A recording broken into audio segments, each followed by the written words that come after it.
Welcome to Gospel Truth with Andrew Wommack, celebrating 55 years of ministry.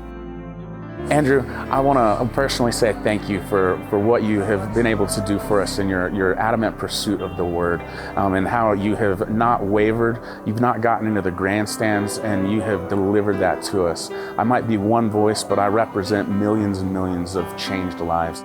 And now, here's Andrew. Welcome to our Friday's broadcast of the Gospel Truth. This week I started teaching about 10 godly leadership essentials. And I wrote a little booklet on this. This is just a brief summary, but you know, I've been writing a lot of these things lately, knowing that not everybody is going to read the full deal. And so this is just a real brief thing. You can sit down and read this in less than an hour, and it'll give you a summary of it. And this is my free gift to you. There's no charge to it. If you'll contact us, we will send this to you. We have this same teaching taken from our Summer Family Bible Conference, and you can get the live teaching either in CD, DVD, or a USB that will have both a CD and DVD on it. And then I also have the teaching that is taken directly from our television program, and you can get a USB or you can get the CDs or DVDs that were this teaching from our TV. But this little booklet is our gift to you, and I would really encourage you to get it. Real quickly, in case you've missed any of this, let me just say that I'm teaching on leadership, godly leadership, and saying that it really all comes from a relationship with God. I have never purposely pursued being a leader. It's never even entered my thought process. I've never been to seminars. I've never done those things, and yet I have become a leader because I'm a follower of Christ. It says in 1 Corinthians chapter 11, verse 1, the Apostle Paul said, "Follow me as I follow Christ." A true godly leader is a good follower. The best followers of Jesus make the best leaders. And so everything, I've got 10 things I'm going to be talking about, but all of them are really just different facets of having a relationship with God. If God is the most important thing in your life, and if you have put Him absolutely first, Romans 12:1, if you've become a living sacrifice, then God is going to start working His nature and His character on the inside of you. And as He does, He's going to put you in a position of leadership because He wants to lead people towards those kind of things. And it's just really, this is a teaching on relationship with God and what relationship with God will produce. But I've broken it into 10 little steps because most people would rather have that than they had just here teaching on relationship with God. But I'll give away a clue here. It's really just everything you need is in your relationship with God. The second thing that I'm teaching is that humility is a necessity for godly leadership, and humility is just a byproduct of a true relationship with God. If you are a prideful person, and again, I spent a lot of time the last few days defining that, saying that pride is not just arrogance, thinking you're better than everybody else. It can be independence. You just being dependent upon yourself and independent from God. You taking care and worrying about things is pride. And I dealt with all of those things. If those things are operating in your life, it's because you have a deficiency in your relationship with God. He told you to cast all of your care over upon Him, and so humility would just be an automatic byproduct. Now I want to talk about character and integrity. If you're going to be a godly leader, you need some character and integrity, and I tell you, this is missing big time in most people that we call leaders. You know, I haven't really emphasized this a lot, but some people think, well, I'm not a leader. But every one of us are a leader in some way or fashion. There's people that look to you. I tell our students, you know, that some of them think, I'm not a leader. I'm just here, you know, I'm not leading anybody. But when they leave school, they go out with their lanyard on that shows they're a 𝗳𝗏 Bible College student, or we've got vests that have 𝗳𝗏 Bible College on it, or they have a sticker on their car, and they go out and they buy food, or they buy groceries, they buy gas.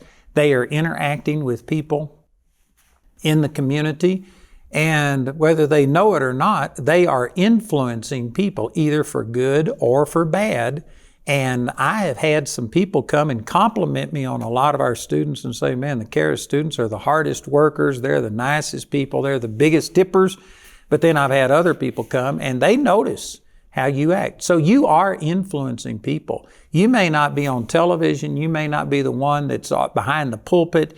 You may not be the major leader, but every one of us influences people. And that's all really that leadership is. They're just varying degrees of influence. So whether you want to admit it or not, you are a leader. You are influencing somebody, your own family, your people that you go to church with, the people that you work with, the people that you do business with every single day, your neighbors. You are influencing somebody. And in order to be a godly leader, you need to have character and integrity. And again, people that don't know the Lord, people that don't have a relationship with God, they just do not have the same standard of integrity that a Christian does. This is one of the things that's happening in our society. You know, the temptation from the serpent when he came to Eve was he tempted her and says, if you eat of this tree, you will be like God. You can be a God, knowing good and evil. You know, most people wouldn't phrase it this way, but this is what's happening in our society today. The Bible says that homosexuality is a sin, it's an abomination, and yet people today are saying, oh no, that's not right. We are proud of it. We are coming out of the closet. And they are bragging and holding parades. You know what they've done? They've made themselves God. They've rejected God and they've established their own standards that now transgenderism, giving little children hormones blocker and sex reassignment surgery. I tell you, that's demonic. It's demonic. It is not even up for debate. That is demonic. There has only been 2 genders in the history of the world up until just the last generation, and now there's up to anywhere from 20 to 30% of grade school kids that are saying that they feel like they're in the wrong body. That has never happened in recorded history, and it's perverse, and it's destroying people. It's wrong. And that's making themselves God. That is no character and integrity. They have made themselves God. If you're going to be a godly leader, it really comes from a relationship with God, which if you have the proper relationship with God, you will humble yourself and you will make Him God and you will exalt His opinion above your own and you won't exalt yourself. And when you do that, when you have an intimate relationship with God that has caused you to humble yourself and put God ahead of yourself, to put others ahead of yourself, like it says in Philippians chapter 2, that we should esteem others better than ourselves. When you have that kind of relationship and that kind of humility to where you are not promoting and exalting yourself, but you're putting God and others first, that will produce character and integrity. And you could say it this way, the people that today that are in a lot of leadership positions, they don't have character and integrity because they don't have relationship with God and because they haven't submitted themselves to God and His Word. They have exalted themselves and made themselves God. This is what's happening. We've got people running around with a God complex, and they think that they have the right to pick and choose and to overturn thousands of years of history, and they can just do things differently. It's wrong. You need character and integrity. Let me read this verse to you out of Proverbs chapter 11. And in verse 3 it says, the integrity of the upright shall guide them, but the perverseness of transgressors shall destroy them. You know, the way I interpret that is, it's like when you have a relationship with God to where you love God, you have submitted yourself, you've humbled yourself, and you've come under Him, and you've yielded your life. You're a living sacrifice. That puts boundaries in your life. If God is God and you aren't, and if you've submitted yourself and you are going to promote Him, well, then that puts boundaries in your life. This Word gives us boundaries. That, you know what, homosexuality is out of bounds for me. Transgenderism is out of bounds for me. Hating a person is out of bounds for me. Lying and stealing is out of bounds. Murder is out of bounds. It puts limits in my life. And I don't have to get up and decide every day, am I going to be following God today? I made the decision 55 years, actually it was 65 years ago when I got born again, but 55 years ago when I made a total commitment of my life to the Lord. I haven't done it perfectly. Somebody watching this may think, so you're saying that you never miss it. No, that's not what I'm saying. But my commitment is to God first over myself or anything. And That's my commitment, and to the best of my ability, that's what I try and live. And because I've done that, it just puts boundaries in my life. I'm not going to do certain things, and I don't care what happens. Most people, I don't think that, let me say it this way, I don't think that any Christian just gets up in the morning and thinks that today I'm going to commit adultery. Today I'm going to lie. I'm going to steal. I'm going to reject my faith in the Lord. I don't think any Christian gets up and plans on that happening. But see, if they don't have character, if they don't have these boundaries in their life, well, then it just depends on what happens. It just depends on whether they get put into a situation where they compromise their faith, because maybe they're going to be fired from their job if they don't adopt something or lie about their product, or, do something that they're under pressure to do. I had a guy come to me about the COVID vaccinations, and he was a male nurse, and he says, what am I going to do? They're telling me that I'll be fired if I don't take the vaccine. And I said, well, do you want to take the vaccine? Have you prayed about it? And he said, yeah. And he says, I don't believe God wants me to take it. And I said, well, then don't take it. And he said, but they'll fire me. I don't even think that way. If God told me not to do something, it doesn't matter what the consequences are. The founders of our nation, John Quincy Adams, he said that duty is ours, results are God's. Man, that's a great statement. If you are truly in love with God more than you are yourself, which is humility, and you put God and what He wants you to do ahead of everything else, it will put boundaries like this, your integrity. You've just made a commitment to God. And if God told you not to take the vaccine, well, then you don't take it. And if they fire you, well, then let them fire you. It doesn't matter. But see, most people, it just depends on what the consequences are. They determine what's right or wrong based on consequences. I saw this in Vietnam because there was a man that I grew up with. We weren't close friends, but we were in school together, went to church together. We had known each other our whole life. And so we both had the same background. We both had the same teaching, but I had committed myself to God regardless, and he hadn't. And as a result, when he got in Vietnam and there was booze and there was dope and there was sexual sins and things like this, he got caught up in those things. And the reason was because we were in Vietnam. Who would know about it? See, back in the States, he wouldn't have done those things because he would have been held accountable. Other people would have known about it. But in Vietnam, everybody was doing it. And so who's going to say anything about it? Matter of fact, I was the one that was being criticized because I wouldn't do the drugs and the sex and all the other stuff. And so he was pressured, and he wound up committing adultery or fornication and doing those things. And it's not that he wanted to do it, but he didn't have any boundaries. He didn't have character because his relationship with God was wanting. He was exalting himself, and he would do whatever it took to be accepted with the other people and things like this. And that led to a lack of character and integrity. Character and integrity isn't just a strong-willed person saying, I'm going to be this. No, it really comes from God. It's like Joseph over in the 39th chapter of the book of Genesis. The master's wife pressured him multiple times, trying to get him to commit sexual immorality with her, and said, nobody will find out. And did you know he was a slave? He had been rejected by his family, sold into slavery. He was in a foreign country. Nobody would have known. But he said in Genesis chapter 39, how could I do this great wickedness and sin against God? It wasn't a matter of whether you got caught or not.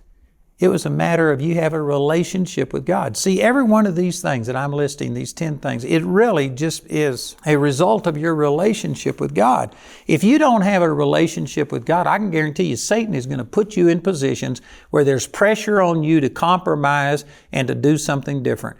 And if it's just because of consequences, then I guarantee you'll get into a position where somehow or another you think, I could get away with this. Nobody will ever find out. And so people go do things in secret. But see, if you have integrity and character that came from your relationship with God, well, then whether anybody else ever finds out or not isn't the issue. It's about your personal relationship with God.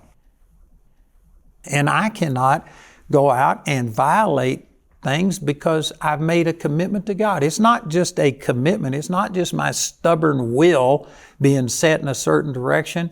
It's relationship. You know, when David sinned against God by committing adultery with Bathsheba and then murdering her husband, in 2 Samuel chapter 12, when Nathan rebuked him for it, he spoke in the stead of the Lord, in the name of the Lord to David, and he said, "How could you have done this and have despised me?" Did you know most people would think that, well, David, he didn't despise God. He just saw a beautiful woman naked, bathing herself. He got into lust. It was just emotions. He let his emotions overcome him. No, God said, "You've despised me." That's what it really boils down to.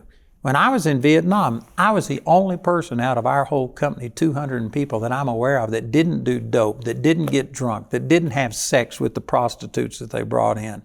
And I guarantee you the pressure, the draw was there. People were ridiculing me, and there was a draw to go do what they did. But the thing that kept me and provided boundaries in my life, character and integrity, was my personal relationship with God.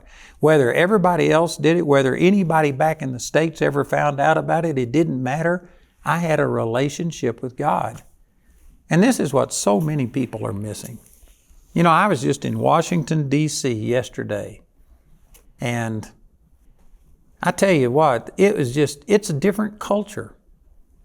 We landed in an airport, and it was a private airport, and there was 160 private jets parked at this place. They had so many parked that you couldn't get a jet out without moving 2 or 3 other jets to get to them. There was just money. There was billions of dollars worth of planes there because these people are just all of the powerful, and they've got all of these things. And I guarantee you there's people that would sell their soul to the devil, that have sold their soul to the devil to be able to get that kind of an influence and that kind of prosperity and stuff. And I guarantee you they have compromised. The only thing they're committed to is themselves, and they will lie. You know, that we just had the Durham report come out, and it shows that, oh man, I'm not trying to make enemies, but Barack Obama said that he guaranteed that nothing was happening, that they had not weaponized the FBI or the DOJ, and he swore that that was true. Now there's things that have come out that proves that he was aware of everything the FBI and the DOJ was doing, and they just lied. Biden has lied. There are people that, you know, they've come up with a test for politicians to see if they're telling the truth. You look them straight in the face, and if their mouth is moving, then they're lying. That's just about the way that it is. And that is not character and integrity. And you know why they do that? Because they can get by with it. Because most people are gullible. Most people will just take things at face value, and they're counting on that. But a person that has a relationship with God that has produced a humility to where God is first, and you're going to exalt God above yourself, well, then a person like that, it's just like this verse says, that the integrity of the upright shall guide them. It's like when you go bowling, if you've ever seen any of these young people that, you know, don't bowl very well, they put those little bumpers up and it just keeps the ball in the lane, even though it heads towards the gutter. In a sense, this is what character and integrity does for you. When you have a relationship that has produced humility and you are committed to God and His ways, it's like these bumper guards. It's boundaries, and it guides you and gives you an integrity. But people that don't have that, they don't mean to go rebel against the Lord. It's just they don't have any restrictions in their life. It just depends which way the wind is blowing that day. They're like water. They just seek the lowest level, and they just follow whichever way is the path of least resistance. That's not character. That's not integrity. If you're one of those that's always got your finger up in the air trying to discern which way public opinion is blowing and you're just going to do whatever is convenient, let me just say that you do not need to be a leader. Now, there are plenty of leaders. Matter of fact, there are very few godly leaders, and the vast majority of our leaders, they have been corrupted by this. And even people that get started right, they get in there. But I've actually talked to some people that are in the government, and once you get elected, in order to be on a committee, in order to have any influence, in order for you to claim that you've done anything and run for re-election and get re-elected, you have to start compromising. and you have to start doing things. There was one politician, I'm not going to call his name, but a friend of mine helped elect him and got him elected, and he promised that he was going to be conservative and that he was going to vote a certain way. And when he got in, he flip-flopped and he started voting for abortion. He started doing things against what he promised. And this friend of mine who put his weight behind him and helped get him elected went to him and asked, "Why are you doing this? You broke your word to us." And he said, "You do not understand the pressure. Once you get to Washington and all of the things that go on," he says, "I don't want to do it, but I've got to do it. There's no option." Now, I believe there's always an option, but the point I'm making is, see, that his heart, he wanted to do what was right, but his character and integrity was based on getting elected again, making it to a certain place. And that's not the way it should be. It says in Psalms chapter 36, verse 1, it says, "The transgression of the wicked says within my heart, there is no fear of God before His eyes."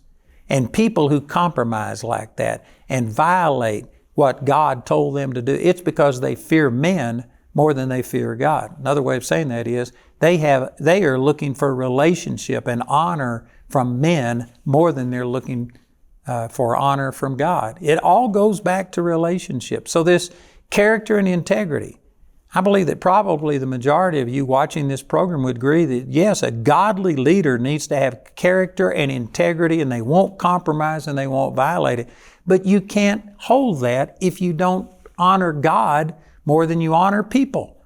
If you don't want God's vote more than you want people's vote, you'll wind up doing whatever it takes to be reelected. And this is what's happening to people. And it all comes back to a lack of relationship with the Lord. You know, we've got third-year programs in our Bible school that many people want to skip the first 2 years and go directly into these things, especially business. And we had some people say that, "Man, if you'd just allow us to skip the first 2 years, we want to come and get this business training because we got the best business training, I believe, in the nation." And people want to skip. But the reason I said no, you have to go through the first 2 years, is because if you don't have the relationship with God that our first 2 years of Bible school gives you, well then, even if you learn the business principles, even godly principles, you're going to compromise. And a great token of this is one of our graduates. His name is Samuel, and he's from Uganda. And we made him go through the first 2 years and then the third year business. He went back to Uganda and he entered a competition, and I forget the exact number, but it was over 90,000 people in Africa that competed for this grant to be able to do things. And his family, when he got back, they said, "If you will renounce Christianity and become Muslim, we'll give you all the money to start this farm and to do your business." And because he had been in those first 2 years, because he had a relationship with God, he refused.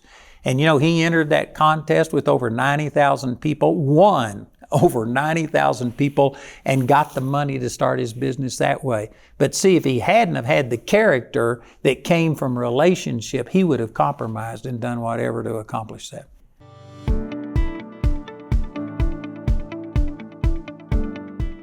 You know, I've been ministering on television now for 23 years, and we have the potential of over 5 billion people per day that can watch this program. Of course, not all of those people watch, but if you figure that just a small fraction of those watch, we still have millions of people that watch this program.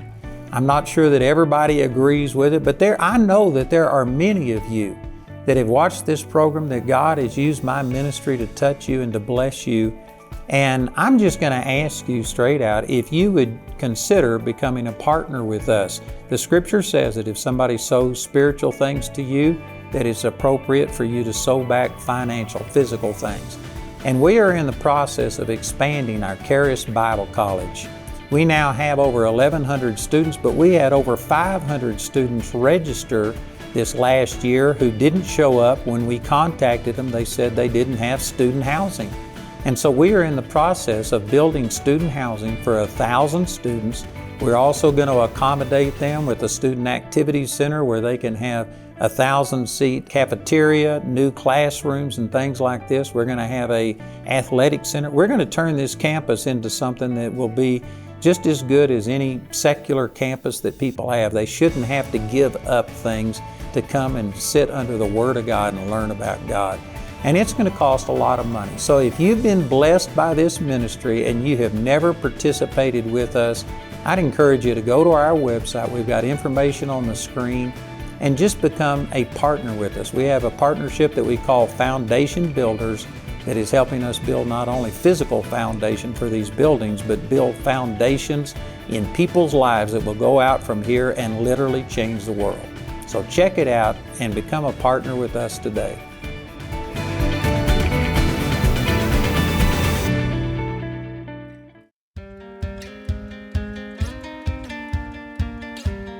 It's not enough to know what God's will is, but you have to learn how to do things God's way.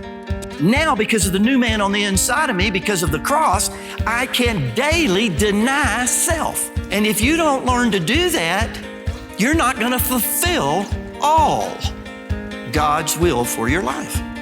You know, you don't find the beginning of God until you get to the end of yourself.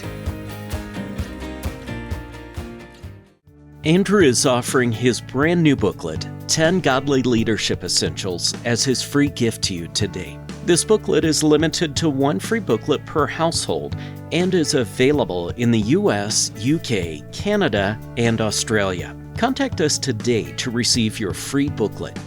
Andrew's brand new series, 10 Godly Leadership Essentials, is available in a CD and TV DVD album and as a USB made from our daily television broadcast. This teaching is also available in a CD and DVD album or USB recorded live at a ministry event. Each of these valuable resources is available for a gift of any amount when you contact us.